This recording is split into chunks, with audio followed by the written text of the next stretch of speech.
Hello दोस्तों, स्वागत है इलेक्ट्रॉनिक्स फॉर यू पे। दोस्तों, आज मैं माइक्रो कंट्रोलर 8051 की एक लेक्चर सीरीज शुरू करने जा रहा हूँ, जिसमें हमारा टॉपिक है फीचर्स ऑफ माइक्रो कंट्रोलर 8051। देखिए, जब भी हम फीचर्स की बात करते हैं तब यहाँ पर हम मेन फीचर कंसिडर करेंगे। जो छोटे छोटे फीचर्स हैं उनको हम फिलहाल निगलेक्ट करेंगे।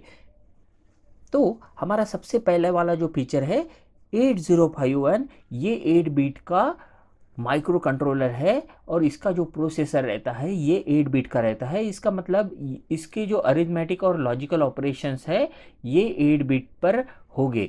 इसका मतलब हम बोल सकते हैं कि जब भी 8 बिट का प्रोसेसर है, ऐसा हम बोलते हैं, तो उसका जो एएलयू है या फिर इसका जो डेटा ऑपरेशन है, जिस डेटा पर ऑपरेट करते हैं, ये 8 बिट का होगा। तो इस तरह से 8 बिट प्रोसेसर है, ये है इसका पहला फीचर। सेकंड फीचर है इसकी जो इंटरनल रोम है। देखिए, रोम का मतलब यहाँ पर है प्रोग्राम मेमोरी। तो यहाँ पर प्रोग्राम मेमोरी जो है ये है 4 KB। तो हमारे पास 8051 में 4 KB की इंटरनल रोम रहेगी। साथ में जो रैम है, इंटरनल रैम का मतलब फिर से ऑन चिप रैम भी हम बोल सकते हैं, जो कि डेटा मेमोरी रहती है। यहाँ पर 8051 के केस में ये है 128 बाइट। तो यहाँ पर प्रोग्राम मेमोरी 4 KB की है और डेटा मेमोरी सिर्फ 128 बाइट की है।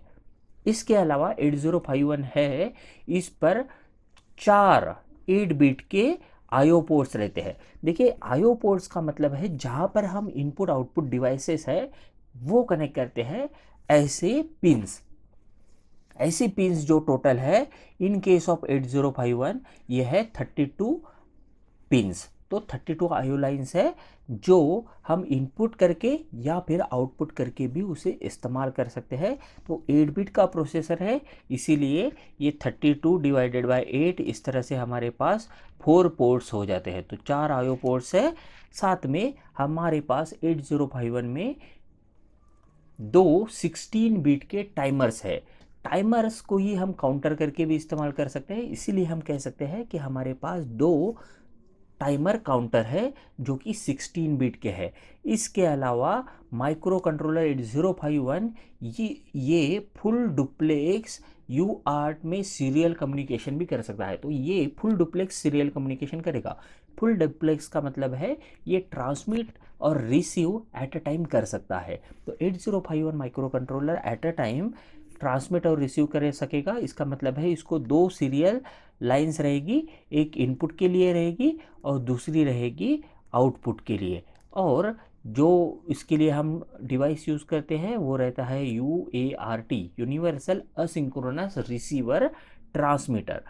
7 नंबर वाला जो फीचर है ये है, इसको 5 वेक्टर इंटरप्ट्स रहते हैं। और ये जो इंटरप्ट्स है इसमें 2 एक्सटर्नल और 3 इंटरनल इंटरप्ट रहते हैं, जिसमें हम टाइमर 0, टाइमर 1 और सीरियल इनपुट जो है इसे यहाँ पर इंक्लूड करेंगे। नेक्स्ट जो फीचर है वो है ऑन चिप क्लॉक ऑसिलेटर। तो 8051 पे ऑन चिप ही ऑसिलेटर रहता है, इसीलिए हमें बाहर से ऑसिलेटर कनेक्ट करने की कोई ज़रूरत नहीं है। नेक्स्ट जो फीचर है बहुत इंपॉर्टेंट फीचर है, यहाँ पर 16 एड्रेस बस रहेगी। 16 एड्रेस बस का मतलब है यहाँ पर इसकी जो डेटा कैपेसिटी है ये हो जाएगी 2⁻16। देखिए, बाइनरी है इसीलिए हम 0 और 1 ऐसी 2 बिट्स इस्तेमाल करते हैं। तो बेस हो गया इसका 2 जितनी एड्रेस लाइंस रहेगी उस पर से उसकी मेमोरी एक्सेसिंग कैपेसिटी हमें पता चलती है। 2⁻16 होता है 64 KB। तो इस तरह से यहाँ पर मेमोरी कैपेसिटी हो गई 64 KB। फिर हम इस 16 एड्रेस बसेस को एक तो कोड मेमोरी यानी रोम कनेक्ट कर सकते हैं या फिर डेटा मेमोरी यानी रैम भी कनेक्ट कर सकते हैं। जो भी हम मेमोरी कनेक्ट करेंगे, दो में से एक कोई भी, ऐसा यहाँ पर उसकी ओवरऑल कैपेसिटी रहेगी 64 KB की। नेक्स्ट जो फीचर है ये है 16 बिट प्रोग्राम काउंटर। देखिए, प्रोग्राम काउंटर एक ऐसा रजिस्टर रहता है जो मेमोरी को, कोड मेमोरी जो रहती है यानी रोम है, उसको रीड करने में हेल्प करता है। तो इसको इसीलिए देखिए 16 बिट एड्रेस कैपेसिटी होगी, तो डेफिनेटली यहाँ पर 64 KB का हमें ओवरऑल एक्सेस चाहिए, इसीलिए यहाँ पर प्रोग्राम काउंटर जो रहता है ये 16 बिट का रहता है। साथ में हम मेमोरी, जो डेटा मेमोरी है, ये भी मैक्सिमम 64 KB तक कनेक्ट कर सकते हैं। तो इसीलिए एक्सटर्नल डेटा मेमोरी को एक्सेस करने के लिए हमारे पास 16 बिट का एक और रजिस्टर रहता है जिसको हम कहते हैं डेटा पॉइंटर। देखिए रोम को एक्सेस करने के लिए जो रजिस्टर लग रहा है वो है प्रोग्राम काउंटर, और रैम को एक्सेस करने के लिए जो रजिस्टर लग रहा है वो है डेटा पॉइंटर। नेक्स्ट फीचर जो है ये है 128 यूज़र डिफाइंड फ्लैग्स। तो हमारे पास 128 फ्लैग्स है जिसे हम डिफाइन कर सकते हैं।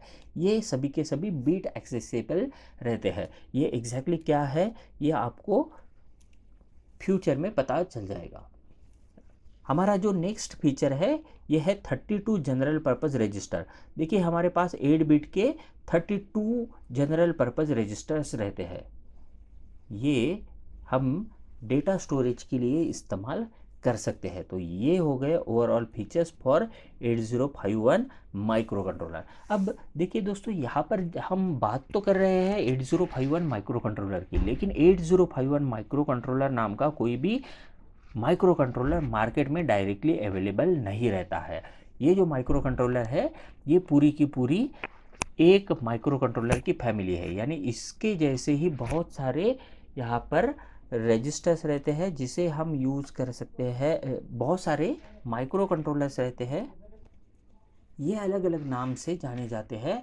और ये जो 8051 माइक्रो कंट्रोलर्स है ये कुछ इस तरह से रह सकते हैं: 8051, 8052 और 8031। ये इसका प्रीवियस वर्जन रहेगा 8051 का, और ये इसका एडवांस वर्जन रहेगा कुछ फीचर्स ऐड करके। यहाँ पर आप उन्हीं के जो रोम है, रैम है, टाइमर्स है, आईओ पिन्स है, सीरियल पोर्ट्स है और इंटरप्ट सोर्सेस है कितने हैं रिस्पेक्टिवली देख सकते हैं। वैसे 8051 फैमिली पे मैं नेक्स्ट वीडियो बनाने जा रहा हूँ जिसमें मैं 8051 माइक्रो कंट्रोलर फैमिली डिटेल में एक्सप्लेन करूँगा। तो दोस्तों, अगर आपको ये वीडियो अच्छा लगा तो लाइक कीजिए और अपने दोस्तों के साथ शेयर कीजिए। अगर आपने चैनल को अभी तक सब्सक्राइब नहीं किया है तो प्लीज़ सब्सक्राइब कीजिए। Thank you.